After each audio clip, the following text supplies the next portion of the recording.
नमस्कार दोस्तों, स्वागत है आपका वीके ब्लॉग में। दोस्तों आज हम यहाँ भगवान शिव जी के स्थान पे हैं और यहाँ पे आज चित्रकूट धाम से बाबा जी आए हैं, तो उनसे बात करते हैं।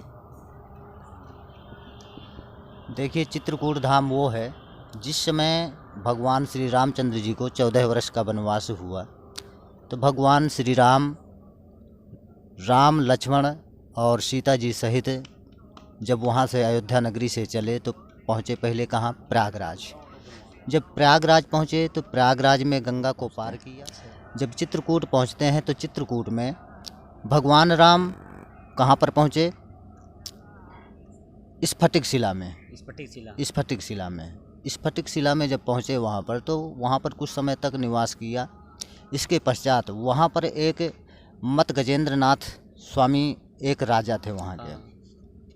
तो जब वहाँ पर पहुँचे भगवान, तो भगवान श्री राम ने लक्ष्मण जी को उस राजा के पास भेजा कि जाइए भैया, तुम ऐसा कीजिए कि जो यहाँ के राजा हैं, तो पहले आप वहाँ पर जाकर के उनसे आदेश लीजिए कि हम कुछ समय यहाँ पर व्यतीत करना चाहते हैं। तो लक्ष्मण जी मत गजेंद्र नाथ स्वामी राजा के पास जब पहुँचे, तो मत गजेंद्र नाथ स्वामी जो थे, तो लखन लाल जी को देख करके उन्होंने अपना ऐसे मुंह बंद कर लिया, यूँ, और ऐसे मुंह किया और ऐसे किया।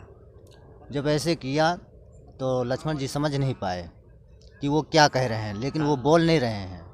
अब जब ऐसी वाणियों को देखा उन्होंने, तो वो जाकर के भगवान श्री राम के पास लक्ष्मण जी पहुँचे। तो लक्ष्मण जी ने कहा, बोले भैया, हम उस राजा के पास पहुँचे लेकिन वो तो हमसे कुछ बोले नहीं, बोले यूँ और यूँ किया। तो बोले लक्ष्मण भैया, तुम उनकी वाणी को समझ नहीं पाए कि वो क्या कह रहे थे। बोले उन्होंने ये कहा कि तुम हमारे राज्य में रह तो रहे हो, लेकिन दो चीज़ों का ध्यान रखना, चोरी, नारी, मिथ्या, इन 3 चीज़ों का ध्यान रखना है आप, ठीक है ना। किसी के ऊपर बुरी निगाह नहीं होना चाहिए, किसी की चोरी नहीं होना चाहिए, किसी की चुगली नहीं होना चाहिए, तब तो आप यहाँ पर निवास ले सकते हैं। ये उनका कहना था। ऐसे करने के पश्चात वहाँ पर काफ़ी दिन व्यतीत किया भगवान श्री राम ने, और सीता, राम और लक्ष्मण सहित 11.5 वर्ष तक वहाँ पर निवास किया। इसके बाद लखन लाल जी रहते थे, उनका स्थान अलग था, और राम और सीता का स्थान स्फटिक शिला में था। तो वहाँ पर एक लक्ष्मण पहाड़ी भी पड़ती है जहाँ पर लखन लाल जी का निवास था। वहीं चित्रकूट और वहाँ से चल कर के 3 किलोमीटर की दूरी में कामतानाथ स्वामी का एक मंदिर बना हुआ है। जो भी प्राणी अगर उस कामतानाथ के मंदिर पर दर्शन करने के लिए जाता है, अगर कोई भी मनोकामनाएं होती हैं, तो वहाँ पर उनकी मनोकामनाएं पूर्ण होती हैं। वहाँ से चल कर के आप 2 किलोमीटर की दूरी में जब आप मंदाकिनी तट के किनारे आएंगे, तो वहाँ पर राम घाट है, जहाँ पर भगवान श्री रामचंद्र जी स्नान करते थे। इसके पश्चात राम घाट के नदी के उस पार एक हनुमान जी का स्थान है, जिसको हनुमान धारा बोला जाता है।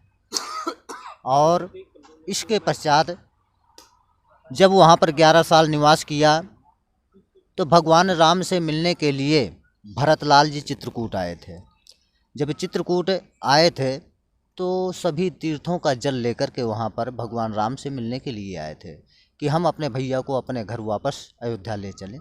जब वहाँ पर सारी राज्य की जो भी सेनाएं थी, जो भी वहाँ के लोग थे, सभी को लेकर के, जनता जनार्दन को लेकर के भगवान से मिलने के लिए आए, उनसे प्रयास किया कि भैया आप चलिए, वापस चलिए। तो भगवान श्री राम ने उनको ना ही कर दिया। बोले भैया, मैं अभी नहीं जाऊँगा, क्योंकि मेरे पिता का वचन है और मेरी माँ ने वरदान स्वरूप मेरे को 14 वर्ष का वनवास मांगा है। जब तक मैं 14 वर्ष व्यतीत नहीं कर लूँगा, तब तक मैं अयोध्या वापस नहीं जा सकता। तो जो वो तीर्थों का जल लिए हुए थे, तो उन तीर्थों के जल को लेकर के एक छोटा सा वहाँ पर तालाब था। उस तालाब में उस तीर्थों को जल को लेकर के डलवा दिया था, जो भरतकूप के नाम से जाना जाता है। वहाँ से करीबन चित्रकूट से 12-13 किलोमीटर की दूरी में पड़ता है भरतकूप स्थान। बहुत सुंदर स्थान पड़ता है वहाँ पर। अच्छा, वहाँ पे भरत जी आके भगवान श्री राम से मिलने के लिए आए थे। अच्छा बाबा जी, जो ये मतलब जो केवट निषाद जी थे, तो वो भी वहीं पे स्थान है चित्रकूट में, वहीं चित्रकूट में? नहीं, जो केवट थे वो गंगा जी में थे। वो इलाहाबाद प्रयागराज में पड़ते हैं, और निषाद राज जो थे वो चित्रकूट में थे। चित्रकूट में थे, हाँ, ये है वहाँ का। तो बाबा जी का बहुत बहुत धन्यवाद। बाबा जी वहाँ चित्रकूट धाम से आए हुए